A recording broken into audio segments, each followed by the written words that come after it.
আসসালামু আলাইকুম রহমতুল্লাহি ওবরকাতুহু। সম্মানিত দর্শক, আজকে মার্কিন যুক্তরাষ্ট্রের অভ্যন্তরীণ রাজনীতি নিয়ে এবং এই রাজনীতির ভবিষ্যৎ নিয়ে আমার যে ক্ষুদ্র জ্ঞান সেটি নিয়ে আলোচনা করার চেষ্টা করব। আপনারা যারা বিশ্ব পরিস্থিতি নিয়ে খোঁজ খবর রাখেন তারা সবাই জানেন যে ভেনেজুয়েলাতে কি হচ্ছে। সেখানে ডোনাল্ড ট্রাম্প তার অপছন্দের মানুষ ভেনেজুয়েলার প্রেসিডেন্টকে ধরে নিয়ে আসলেন, আর তার পছন্দের মানুষ নোবেল বিজয়ী মাসাদো অথবা পুরো আমেরিকান কোনো একটি পক্ষকে সেখানে ক্ষমতায় বসানোর জন্য তিনি প্রাণান্ত চেষ্টা করে যাচ্ছেন। আর ইতিমধ্যে ঘোষণা দিয়েছেন যে ভেনেজুয়েলার যে সকল রাষ্ট্রীয় সম্পত্তি রয়েছে, তেল, ডলার, স্বর্ণ যা কিছু আছে রয়েছে, সেগুলোর উপর আমেরিকার কর্তৃত্ব থাকবে একছত্র। অন্যদিকে ভেনেজুয়েলার পরিণতি বরণ করতে হবে কিউবাকে, তিনি নির্দিষ্ট সময় বেঁধে দিয়েছেন। তারপর অন্যান্য যে সকল রাষ্ট্র রয়েছে, পানামা সহ অন্য যে সকল রাষ্ট্র রয়েছে, সকলকে তিনি হুমকির উপর রেখেছেন। ইউরোপের ঘুম হারাম করে দিয়েছেন। ন্যাটো ভেঙে পড়ার উপক্রম হয়েছে এবং তিনি গ্রিনল্যান্ড ছলে বলে কৌশলে দখল করার চেষ্টা করে যাচ্ছেন। এরপরে ল্যাটিন আমেরিকা থেকে এসে ইউরোপ থেকে আপনি যদি এখন উত্তর আফ্রিকা, মধ্যপ্রাচ্য এই এলাকাতে ঢুকেন, সেখানেও তিনি বিশ্বকে অশান্ত করে ফেলেছেন। সৌদি আরবের সঙ্গে সংযুক্ত আরব আমিরাতের নতুন করে সংঘাত শুরু হয়েছে। সিরিয়াতে নতুন করে সংঘাত শুরু হয়েছে।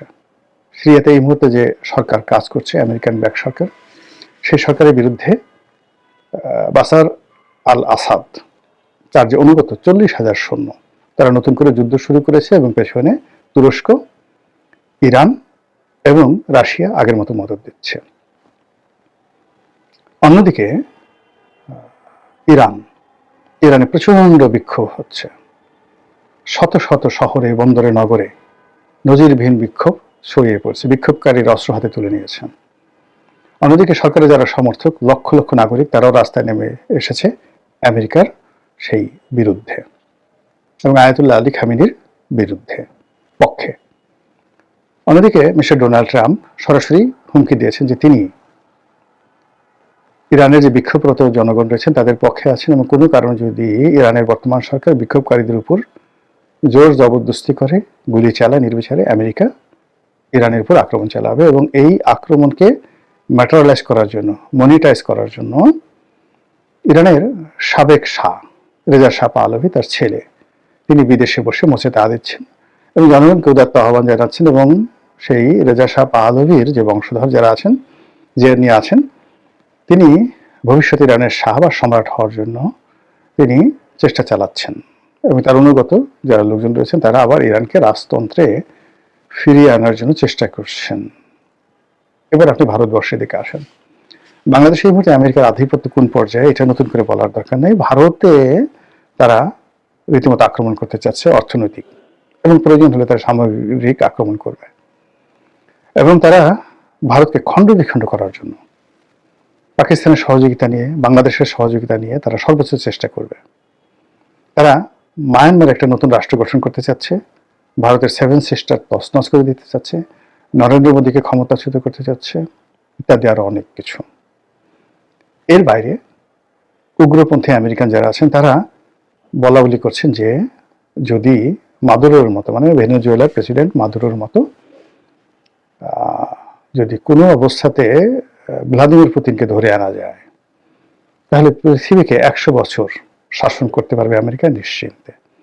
তো এই যে খবর, এই খবরের মধ্যে যদি কেউ বলে যে আমেরিকাতে গৃহযুদ্ধ শুরু হয়ে যাবে, তাহলে তো বাইরে যারা থাকেন, যারা ভিতরে অভ্যন্তরীণ বিষয়াদি জানেন না, তারা নিঃসন্দেহে বলবেন যে এটা একটা ফাজলামো কথা, একটা পাগলের প্রলাপ। যেখানে আমেরিকা সারা পৃথিবী শাসন করছে, মানুষ পঙ্গপালের মতো আমেরিকা যাওয়ার চেষ্টা করছে এবং আমেরিকার যে এই মুহূর্তের প্রেসিডেন্ট সারা পৃথিবীর জন্য আতঙ্ক হিসেবে দেখা দিয়েছে, তো সেখানে আমেরিকায় কেন গৃহযুদ্ধ লাগবে? এটা হলো বক্তব্য। যারা আমেরিকাতে আছেন তারা খুব ভালো করে জানেন, আর যারা বাইরে আছেন তারা হয়তো তুলনামূলকভাবে কম জানেন। আমি আমার নিজের অভিজ্ঞতা থেকে যেটি বলি যে রাষ্ট্র হিসেবে প্রতিষ্ঠিত হওয়ার পর আমেরিকাতে যে বিপত্তি হয়েছে, তারা তাদের প্রেসিডেন্ট রাজনীতিবিদদেরকে যেভাবে আততায়ীর হাতে ছেড়ে দিয়েছে, যেভাবে অমীমাংসিত থেকেছে, এখন পর্যন্ত আমেরিকা বের করতে পারেনি কেন, কি কারণে জন এফ কেনেডিকে মারা হলো। দায়সারা গোছের একটা প্রতিবেদন দিয়ে আব্রাহাম লিঙ্কনের হত্যাকাণ্ডকে বৈধ করা হয়েছে বা হত্যাকাণ্ডের কারণ চিহ্নিত করা হয়েছে, কিন্তু এর পেছনে যে সুগভীর চক্রান্ত ছিল সেটা আমেরিকানরা স্মরণ করতে চায় না। আমেরিকার বড় বড় শহরগুলো, সেইটা শিকাগো, তারপর নিউ ইয়র্ক থেকে শুরু করে আরো বেশ কয়েকটি বড় বড় শহর, মেগা টাউন, অনেকবার, একবার দুইবার নয়, বহুবার সেখানে আগুন লেগেছে। বলা হয়ে থাকে যে এই আগুন লাগিয়ে দেওয়া হয়েছে, যেগুলোকে ওরা গ্রেট ফায়ার হিসেবে চিহ্নিত করে। এবং সেই আগুনের তীব্রতা এবং ভয়াবহতা এত বেশি ছিল যে রোম যখন পুড়ছিল, নিরো তখন বাঁশি বাজাচ্ছিল। রোম, ইটালির রাজধানী রোম বা রোমান সাম্রাজ্যের রাজধানী রোম, সম্রাট ক্লডিয়াস নিরোর জামানাতে যেভাবে পুড়ে গিয়েছিল, তার চাইতেও নির্মমভাবে নিউ ইয়র্ক সিটি এবং শিকাগো সিটি পুড়েছিল। এরপরে আমেরিকানরা নিজেদের মধ্যে সিভিল ওয়ার, বহু বছর তারা মানে আব্রাহাম লিঙ্কনের জামানাতে গৃহযুদ্ধ করেছে। এবং জর্জ ওয়াশিংটনের পরে তাদের একটা স্ট্যাবল রাষ্ট্র ব্যবস্থা গঠন করতে অন্তত 50টি বছর অপেক্ষা করতে হয়েছে। তারা বেশ কয়েকবার বড় কয়েকটি মহামন্দার মধ্যে পড়েছে। দুর্ভিক্ষের চাইতেও তাদের সেই মহামন্দা খুব খারাপ অবস্থায় আমেরিকানদেরকে নিয়ে গিয়েছিল। প্রথম মহাযুদ্ধের পর রাতারাতি তারা এত ধনী হয়ে পড়ে, 1933 সালের মধ্যে তাদের ধন সম্পদ প্রাচুর্য অকল্পনীয়। কিন্তু এরপরে শুরু হয় তাদের গ্রেট ডিপ্রেশন, একেবারে রাস্তার ফকির হয়ে যায়। এবং সেই ফকিরি থেকে বাঁচার জন্য আবার দ্বিতীয় বিশ্বযুদ্ধ তাদের জন্য অনিবার্য হয়ে পড়ে। এবং সেই দ্বিতীয় বিশ্বযুদ্ধের অর্থ দিয়ে তারা মোটামুটি 60-এর দশকে 15 বছর পরে তারা আবার সহনশীল অবস্থায় পৌঁছে। আর এখন তাদের মোট ঋণের পরিমাণ হল $13 ট্রিলিয়ন অভ্যন্তরীণ মার্কেটে। বেকার সমস্যা হাইয়েস্ট, পৃথিবীতে তাদের কোনো বন্ধু নেই। এবং এই মুহূর্তে ডোনাল্ড ট্রাম্প এবং তার সঙ্গে যারা উগ্রবাদী মার্কিন রাজনীতিবিদরা যুক্ত হয়েছেন, ফলে গত সেই রোনাল্ড রিগানের আমল থেকে, না রোনাল্ড রিগান না, ঠিক আপনি জিমি কার্টারের আমল থেকে যে একটা রাজনীতির ধারাবাহিকতা শুরু হয়েছিল, যেটা জর্জ ডব্লিউ বুশের ফার্স্ট বুশ এবং দ্বিতীয় বুশ ওই জমানাতে হোঁচট খেয়েছিল। পরবর্তীতে বিল ক্লিন্টন এবং যাকে বলা হয় বারাক ওবামার জমানাতে সেটা পুনরুত্থিত হয় এবং অনেকটা ধীর গতিতে হলেও সেই স্ট্যাবিলিটিটা বজায় থাকে জো বাইডেনের জমানাতে। কিন্তু ডোনাল্ড ট্রাম্পের জমানাতে এসে মার্কিন উগ্রবাদ, মার্কিন সাম্রাজ্যবাদ, তার সঙ্গে সঙ্গে মার্কিন অর্থনীতির যে দেউলিয়াত্ব, এটা এমন একটা পর্যায়ে পৌঁছে গিয়েছে, সেই যন্ত্রণা থেকে, অবস্থা থেকে বাঁচার জন্যে মিস্টার ডোনাল্ড ট্রাম্প এবং তার সাথে যারা লোকজন রয়েছেন তারা যুদ্ধ বাজাতে চাচ্ছেন, পাগলের মতো তারা যুদ্ধ বাজাতে চাচ্ছেন। এছাড়া মার্কিন অর্থনীতি এই মুহূর্তে পুনরুত্থান করা সম্ভব নয়, অর্থনীতিকে তার স্বাভাবিক গতিতে ফিরিয়ে আনা সম্ভব নয়। যুদ্ধ লাগতে হবে, তেল সম্পদের উপর আধিপত্য লাগবে, বিশ্বের সোনা দানা যা কিছু আছে সব লুণ্ঠন করতে হবে এবং বিশ্বের যে সকল ফরেন রিজার্ভ আছে সেগুলো তাদের কর্তৃত্বে আনতে হবে। এই কাজের জন্য তারা মরিয়া হয়ে পড়েছে এবং সেই কাজটি যদি তারা না করতে পারে, রাষ্ট্র হিসেবে ভেঙে টুকরো টুকরো হয়ে যাবে। এরকম একটা অর্থনৈতিক অবস্থার দুরবস্থার মধ্যে আমেরিকা পড়তে যাচ্ছে। এটি হলো একটা অভ্যন্তরীণ। এর বাইরে আন্তর্জাতিক অঙ্গনে তারা যে শত্রুতা তৈরি করে ফেলেছে, সারা পৃথিবী এখন আমেরিকার বিরুদ্ধে একহাট্টা। তাদের পক্ষে কথা বলার মতো কোনো দেশ নাই, কোনো বন্ধু নাই, কেউ নাই, নট এ সিঙ্গেল কান্ট্রি। আজ থেকে 2-3 বছর আগেও বিশ্বের অনেকগুলো দেশকে মনে হতো তাদের যাকে বলা হয় কৌশলগত পার্টনার। ফ্রান্স, বিশেষ করে ফ্রান্স তো আপনারা জানেন যে তাদের যে স্বাধীনতা যুদ্ধে মদত দিয়েছিল, তাদের হোয়াইট হাউস তৈরি করা, তাদের যে স্ট্যাচু অফ লিবার্টি, এসবই ফ্রান্সের অবদান। ফ্রান্স সেখানে দিয়েছিল। তো সেই ফ্রান্সের সঙ্গে তাদের যে সম্পর্ক আমেরিকার সাথে ইংল্যান্ডের সম্পর্কের সাথে অনেক বেশি।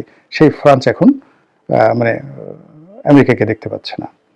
ইংল্যান্ড সরাসরি বিরোধিতা করছে, বিশেষ করে ভেনেজুয়েলার ঘটনা, ইরানের ঘটনা, মানে সরাসরি তারা বিরোধিতা করছে। এবং যদি গ্রিনল্যান্ড নিয়ে বাড়াবাড়ি করে, দরকার হলে আমেরিকার সঙ্গে সেই গ্রেট ব্রিটেন তারা যুদ্ধ করবে, এই অবস্থায় চলে গেছে। কানাডা সে অধিকার করতে চাচ্ছে, কানাডা তো অনেক আগেই তার পিছন থেকে সরে গেছে।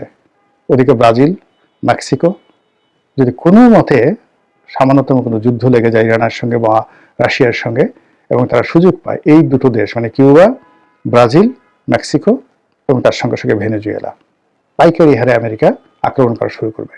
এবং তাদের যত সীমান্ত রয়েছে, আমেরিকার যত সীমান্ত রয়েছে, একটি সীমান্তের সঙ্গে তাদের সম্পর্ক ভালো নয়। এই যে একটা তাপ চাপ চলছে, এই তাপ এবং চাপের মধ্যে, রাজনৈতিক তাপ এবং চাপের মধ্যে মার্কিন অর্থনীতি সংকুচিত হয়ে গেছে। ইতিমধ্যেই ভারতের সঙ্গে তাদের যে বিশাল ব্যবসা, এটা অর্ধেকে নেমে আসছে। ইউক্রেন যুদ্ধের কারণে তেল এবং গ্যাস সংক্রান্ত তাদের যে ব্যবসা অনেক অনেক কমে গেছে। এবার আফগানিস্তানে তাদের মানে কত অলমোস্ট 9-10 ট্রিলিয়ন ডলার তারা লস করেছে।